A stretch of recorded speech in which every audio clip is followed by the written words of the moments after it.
أعوذ بالله من الشيطان الرجيم. بسم الله الرحمن الرحيم. إن الحمد لله نحمده ونستعينه ونستغفره ونعوذ بالله من شرور أنفسنا وسيئات أعمالنا. من يهده الله فلا مضل له ومن يضلل فلا هادي له، وأشهد أن لا إله إلا الله وحده لا شريك له، وأشهد أن محمدا عبده ورسوله صلى الله عليه وآله وسلم تسليما كثيرا. أما بعد، د سرور کائنات صلی الله علیه و آله وسلم ژوند. محترم ورونو، زموږ قصه دې ځای ته رارسېدلې وه. د رسول الله صلی الله علیه و آله وسلم وژل پرېښول او یو بل ظلم ته لاس واچاوه چې تر پخوانیو ظلمو ډېر سخت او اشد و. د قریشو یوه ډله، یوه ډېره لو ډله سره راټول سوه او پر دې قسمونه یاد کړه چې هیڅوک به د بني هاشم او بني مطلب سره که مسلمان وي که کافر، او د هغو کسانو سره چې د بني هاشم او بني مطلب څخه نه دي خو مسلمانان سوي دي، هیڅ قسم معامله نه کوي. نه به ښځه ځینې غواړي نه به ورکوي، نه به شی ځینې رانیسي نه به پر خرڅوي، نه به څوک ورسره کښېني نه به خبرې ورسره کوي، حتی سلام به نور اچوي، نه به د دوی کورو ته ورځي او نه به خپلو کورو ته پرېږدي، تر څو چې محمد صلی الله علیه و آله وسلم و دوی ته د وژلو دپاره ور تسلیم نه کړي. او د دغه فیصلې دپاره یوه ورقه ولیکل چې په هغه ورقه کې عهدونه او وعدې وې چې د بني هاشم سره به هیڅ وخت د صلح خبرې نه کوي او نه به صلح ځینې قبلوي تر څو چې محمد د وژلو دپاره را تسلیم نه کړي. او دا ورقه یا تعهدنامه د قریشو ټولو مشرانو امضا کړه. ابن قیم رحمه الله وایي چې دغه تعهدنامه منصور ابن عکرمه ابن عامر ابن هاشم ولیکل، او څوک بیا وایي چې نضر ابن الحارث ولیکل، خو صحیح خبره دا ده چې بغیض ابن عامر ابن هاشم ولیکل. او رسول الله صلی الله علیه و آله وسلم شرا ورته وکړه او لاس یې شل سو. د دغه تعهدنامې یا مقاطعنامې په سر کې داسې ولیکل سوه: بسمک اللهم. او بیا د تعهدنامې نورې مادې ولیکل سوې چې پکښې لیکل سوي وه: هیڅوک به د بني هاشم او بني مطلب او نورو هغه کسانو سره چې مسلمانان سوي دي د رانیولو او خرڅولو معامله نه کوي، نه به شی ځینې رانیسي او نه به پر خرڅوي، نه به ښځه ځینې غواړي نه به ورکوي، او دوی ته به هم اجازه نه ورکول کیږي چې خوراکي مواد د مکې مکرمې د باندې څخه رانیسي، نه به څوک خبرې ورسره کوي او نه به کورو ته پرېږدي. کامل انحصار او پوره مقاطعه ولیکل سوه، او تعهدنامه یې دننه په کعبه شریفه کې وځړول. ابو طالب وبېرېدی چې قریشو د بني هاشم او بني مطلب او هغو کسانو چې د دوی پر طرف دي پر ضد ډېر ټینګ اتفاق او اتحاد وکړي. نو ابو طالب هغه کسان چې د ده او د رسول الله صلی الله علیه و آله وسلم پر طرف وه راټول کړه او د مکې مکرمې تر ښار د باندې ووته. دا دپاره د دې چې دوی سره یو ځای وي او په خپل مابین کې کومک او تعاون سره وکړي. د مکې مکرمې په بل ځای کې یې واړول چې هغه ځای ته شعب ابي طالب ویل کیږي. یو د بل کومک کوي او په دې امید دي چې د دغه مقاطعې او انحصار څخه خلاص شي. او هلته د قریشو د طرفه مقاطعه او انحصار په ډېر شدید ډول سره شروع سوه، او دې انحصار یا مقاطعې 3 کاله دوام وکړي. 3 کاله او د دوی دا حال دی چې نه شی رانیولی سي او نه خرڅولی سي، هیڅوک شی نه پر خرڅوي. حتی که د مکې مکرمې د باندې څخه نور تجار راسي قریش یې نه پرېږدي چې پر دوی شی خرڅ کړي. او که بیا چیرې د بني مطلب یا بني هاشم څخه یو څوک راسي چې یو شی رانیسي، قریشو به هغه شی په 2 چنده قیمت د هغه تاجر څخه رانیوي، دپاره د دې چې د مسلمانانو ولاس ته شی ور نسي. مسلمانان مال لري مګر شی نسي په رانیولی او د امن د طرفه هم نه وه په امان. د خپل ضرورت د شیانو د رانیولو دپاره هم د شعب ابي طالب څخه نسي راوتلی بې له هغه حرامو میاشتو څخه کومې چې په هغو کې جنگ او تجاوز حرامو، تر داسې اندازې چې ابو طالب پر رسول الله صلی الله علیه و آله وسلم بیرېدی چې څوک یې د شپې ونه وژني. نو کم وخت چې به شپه سوه او خلق به خپل د خوب بستر ته تله، ابو طالب به هم رسول الله صلی الله علیه و آله وسلم ته وویل ورسه پر خپل ځای دې پرېوځه. دا د پاره د دې که چا د ده صلی الله علیه و آله وسلم د وژلو اراده کړې وي هغه به وویني چې رسول الله صلی الله علیه و آله وسلم هلته پرېوتی. کم وخت چې به خلق بیده سوه بیا به ابو طالب د خپلو زامنو یا ورونو څخه یو څوک امر کوي چې ورسه ته د محمد صلی الله علیه و آله وسلم په ځای کې پرېوځه، او رسول الله صلی الله علیه و آله وسلم ته به ویل ته ولاړ سه د ده په بستر کې پرېوځه. سبحان الله.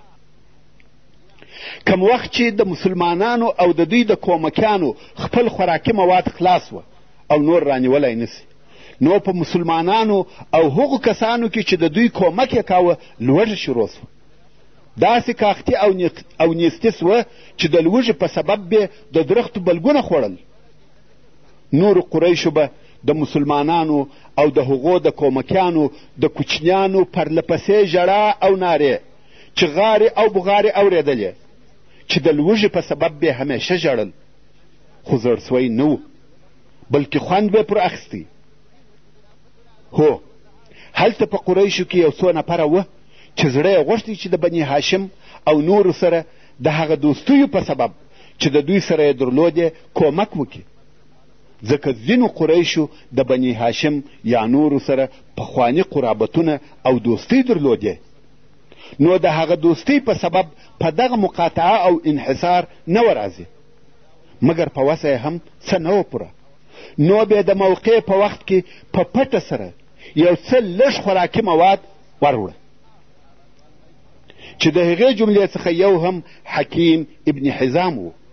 حکیم ابن حزام د قریشو د مشرانو څخه یو مشر و او تر دغه وخته نو مسلمان سوی.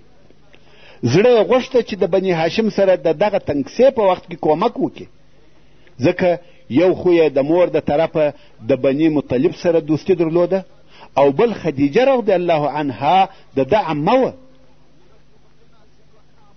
نو یوه ورځ یې یو څه خوراکي مواد پر یوه اوښ بار کړه چې وشعب ابي طالب ته یې وروړي، خو په لار کې ابو جهل ولیدی. ویل د خیره یا حکیم؟ حکیم ویل دا زما کار دی، هر چیرې چې ځم. ابو جهل ویل ته محمد او د هغه ملګرو ته خواړه وروړې؟ حکیم ویل دا زما کار دی، هر چیرې چې یې وړم. د دې امت فرعون ابو جهل ویل یا دا ستا کار نه دی، والله نه دې پرېږدم چې ته مسلمانانو ته خواړه وروړې. او د ده په منع کولو یې شروع وکړه. دوی په دغه کشمکش کې دي چې د قریشو د مشرانو او ساداتو څخه یو بل نفر راغلی چې نوم یې ابوالبختري ابن هشام دی او ده هم د مسلمانانو سره همدردي درلوده، که څه هم د ده همدردي د اسلام او ایمان په سبب نه وه بلکې د دې همدردۍ سبب هم قومیت او نسب و. خو دغه ابوالبختري راغلی ویل پر څه مغال مغال دی؟ حکیم ویل زما سره دغه بار را سره دی او غواړم چې هرې خواته زما زړه وي ولاړ سم، مګر ابو جهل مې نه پرېږدي. د ده په څه؟ ابو جهل ویل یا دی غواړي چې دغه خواړه محمد او د هغه ملګرو ته یوسي. ابوالبختري ویل حکیم هم د قریشو د مشرانو څخه یو مشر دی، ته هم یو مشر، دی هم یو مشر، دی آزاد دی، هر چیرې چې ځي ولاړ دي سي، ته حق نه لرې چې منع یې کې. اصلا مکې مکرمې یو عمومي مشر نه درلودی، هر مشر د خپل قوم او کورنۍ مشر و. مګر ابو جهل که څه هم چې د خپل قوم مشر و خو د زړه غوښتنه او آرزو یې دا وه چې د ټوله مکې مکرمې مشر سي. مګر څرنګه چې قریش شاخ شاخ یا پښه پښه وه او هر شاخ ځان ته مشران درلوده، هغه نورو مشرانو د ابو جهل اطاعت نه کاوه او نه یې دی د ځان مشر باله. نو ځکه ابوالبختري ورته وویل حکیم هم یو مشر دی، هر څه چې یې زړه غواړي ودې کړي. ابو جهل ویل یا نه پرېږدم. ابوالبختري ته قهر ورغلی ویل ته څوک یې چې نه پرېږدې؟ ابوجهل ویل نه پرېږدم او ابوالبختري یې پورې وهي. د ابوالبختري هم ورسره حملې سوې، پورې وهل سوه، خو په آخر کې ابوالبختري پر زور سو او حکیم هغه خپل بار کړی اوښ مسلمانانو ته ورساوه. مګر دغسې په پټه خوراکي مواد د مسلمانانو نه بسېده، ډېر لږ شیان وه. دارنګه د قریشو ځینو نورو مشرانو کم چې د ابوطالب یا بني عبدالمطلب سره دوستي درلوده یو څه خوراکي مواد و دوی ته په پټه وروړه، مګر دا شیان لږ وه، د هغو نه بسېده. هغه کسان چې په شعب ابي طالب کې اوسېده ډېر وه، په لسهاو نفر وه او لوږه ډېره پر غالبه سوه، تر داسې اندازې چې یو د دوی څخه وایي یوه شپه د حاجت د ادا کولو دپاره یو څه ګوښه ولاړم، د خپلې منطقې څخه لرې سوم، هلته مې یو آواز واورېدی چې باد یو شی ښوراوه، پسې وګرځېدم، د مړه اوښ د پوست یو څه حصه مې پیدا کړ، دغه پوست مې راواخیستی، پرې مې ولی او بیا مې ویشاوه او ومې خوړی. تاسې فکر وکړئ چې یو انسان د لوږې د لاسه و دې حال ته رسیږي چې د مړه اوښ پوست او د درختې بلګونه خوري، هغه هم یوه ورځ نه بلکې په کلو یې دا حال وي. دا څونه سخت ژوند دی. مګر مسلمانان حتی هغه کسان چې د دوی سره قرابت درلودی د دوی د اسلام په سبب 3 کاله پرله پسې دغه لوږه وګالل. 3 کاله پر لوږه سربیره د خپلو کوچنیو اولادو ژړاوې چې د لوږې د لاسه به ژړل تحمل کولې او زغملې. دا هم د مسلمانانو د صبر امتحان و، خو مسلمانانو پر دغه حال صبر وکړي او په امتحان کې کامیابه سوه. پوره 3 کاله پر دغه حال تیر سوه، څو د بعثت د 10م کال د محرمې په میاشت کې دغه تعهدنامه او انحصار مات سو. د هغه د ماتېدو سبب دا و چې په قریشو کې ځینې کسان په دغه تعهد او انحصار راضي وه او ځینې یې ناراض. نو هغه کسان چې په دغه انحصار نه وه راضي هغو د دغه تعهدنامې د ماتېدو دپاره کوښښ وکړي. هشام ابن عمر چې د قریشو د مشرانو څخه و او د شپې به یې په پټه یو څه خواړه و بني هاشم ته وررسول او د هغو پر دغه بد حال زهیر او پریشانه و.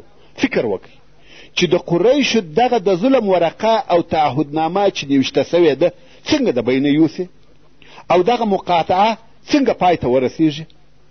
د دې کار دپاره یې عزم وکړي چې دا مقاطعه باید لرې او پای ته ورسیږي. نو زهیر ابن ابي امیه المخزومي ته ورغلی چې د هغه مور عاتکه بنت عبدالمطلب وه. نو یې ورته وویل یا زهیر آیا ته راضي یې چې ته خواړه وخورې او اوبه وچښې او ستا د ماماګانو دې هغه حال وي چې ته په خبر یې؟ زهیر ویل یا نه یم راضي. هشام ویل هو باید په راضي هم نسو. 3 کاله کیږي چې دغه خلق په لوږه اخته دي، موږ یې د شپې او ورځې د کوچنیانو ژړاوې اورو چې د لوږې ژاړي او بیا هم چپ یو. دا خلق زموږ قوم، زموږ وینه او زموږ ځان دي. زهیر ویل نو څنګه وکم؟ قریشو دا اتفاق کړی دی. هشام ویل زه غواړم چې دغه ورقه د بینه یوسم. زهیر ویل زه او ته 2 نفره یو، دا کار مو په وسه نه دی پوره، بېله ما او تا څخه بل څوک هم سته چې د دغه مقاطعې مخالفه وي؟ هشام ویل یا فقط زه او ته یو. زهیر ویل 3م نفر هم راته پکار دی. نو هشام و مطعم ابن عدي ته ورغلی و هغه ته یې د بني هاشم او بني مطلب دوستی او قرابتونه وریاد کړه او ویل دا ښه کار نه دی چې ته په دغه ظلم کې د قریشو پر طرف یې. مطعم ویل زه 1 نفر یم، څه نسم کولی. هشام ویل 2م نفر مې هم در پیدا کړی دی. ویل څوک دی؟ ویل زه یم. مطعم ویل 3م نفر هم پکار دی. ویل هغه مې هم پیدا کړی دی. مطعم ویل هغه څوک دی؟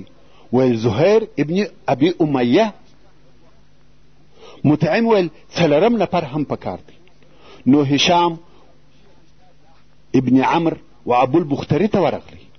هغه ابوالبختري چې د ابوجهل سره د حکیم د اوښ په باره کې وهل او ټکول کړي وه.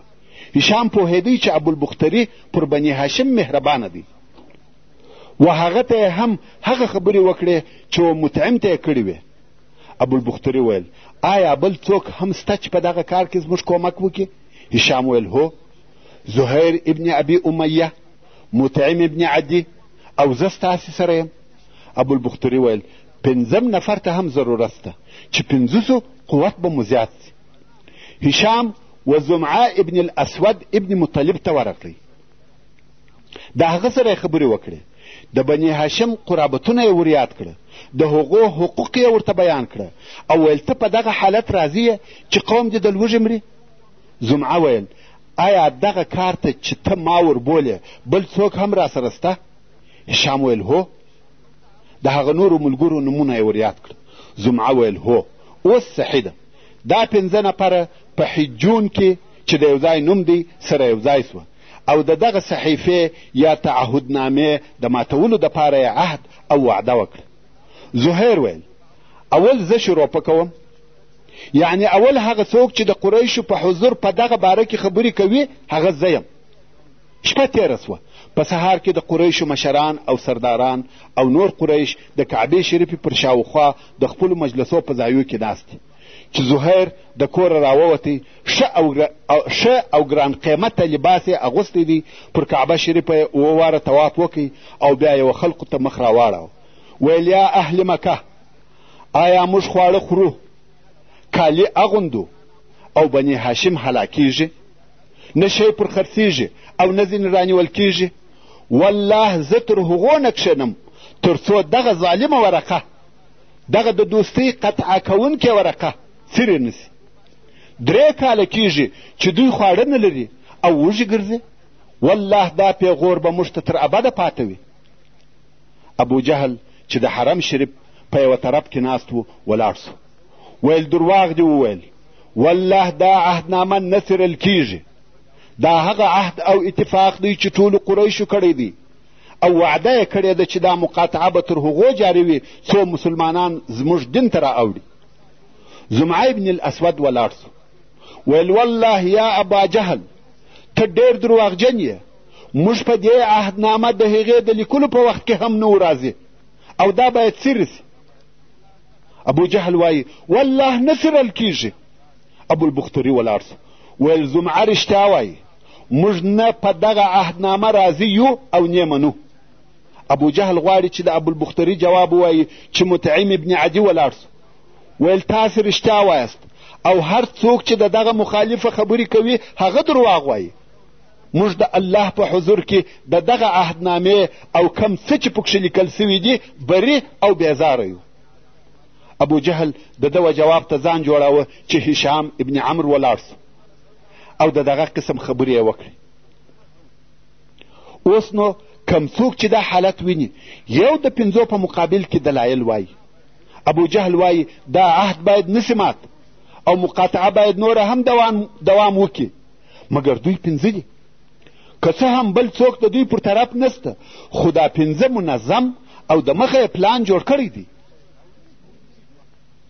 5 منظم نفر کولای سي چې پر 500 غیر منظمو نفرو غالبه سي. ابو جهل عاجزه پاته سو، ویل دا پلان د شپې لا جوړ سوی دی، بې له دغه ځایه په بل ځای کې مشورې سوي دي. د دغه خبرو په وخت کې ابو طالب د حرم شریف په یوه طرف کې ناست او دا خبرې اوري. ابو طالب ولې او د چیش دپاره دلته راغلی و؟ هغه خو په دې موضوعاتو نه و خبر.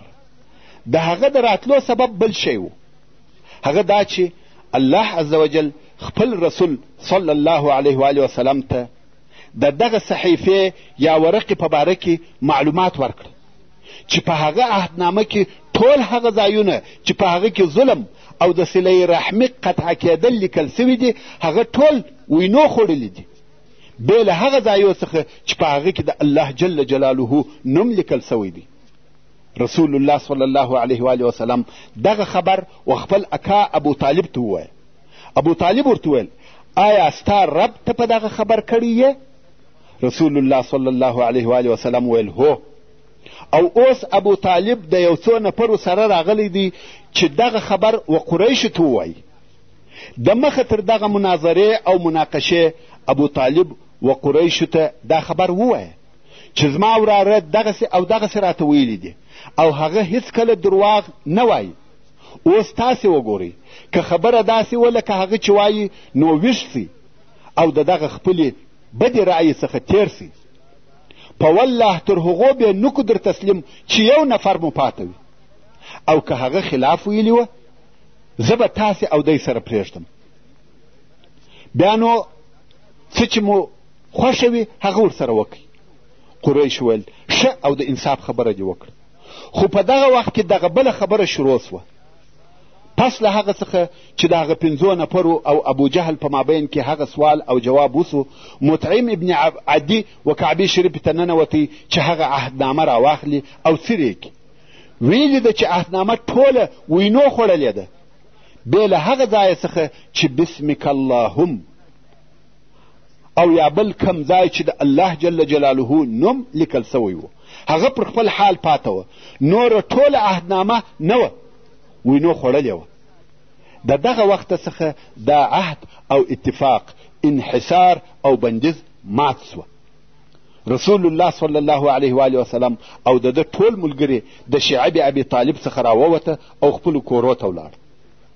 خو دلته کفارو د رسول الله صلی الله علیه و آله وسلم د نبوت د علامو څخه یوه ډېره لو علامه ولیده چې هغه د عهدنامې په حال خبرېدل وه. مګر لکه څرنګه چې الله عز وجل فرمایي وان یروا آیة یعرضوا ویقولوا سحر مستمر، یعنی که کفار د الهي قدرت یو دلیل وویني مخ ځینې اړوي نه مني او وایي دا سحر دی. دلته هم دغه د نبوت لوی دلیل نه ومني او نور یې هم کفر پر کفر زیات سو. دغه مقاطعه او بندیز پس له 3 کاله په دغه شکل سره پای ته ورسېده. مګر دغه موده ډېر سخت او مشکل ژوند و. 3 کاله پرله پسې ټولو مسلمانانو او د دوی دوستانو یا طرفدارانو دغه لوږه او د وړو ماشومانو ژړاوې وزغملې.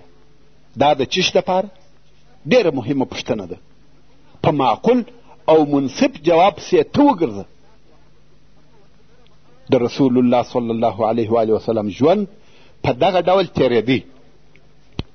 قسم قسم آزارونه، پرله پسې لوږه، سپکې او نالایقې خبرې، د اهل او متابعینو پرله پسې زهیرول او عذابونه ورکول، د دنیوي امورو لکه پیسې، امریت او داسې نورو بشري غوښتنو پیشنهادونه.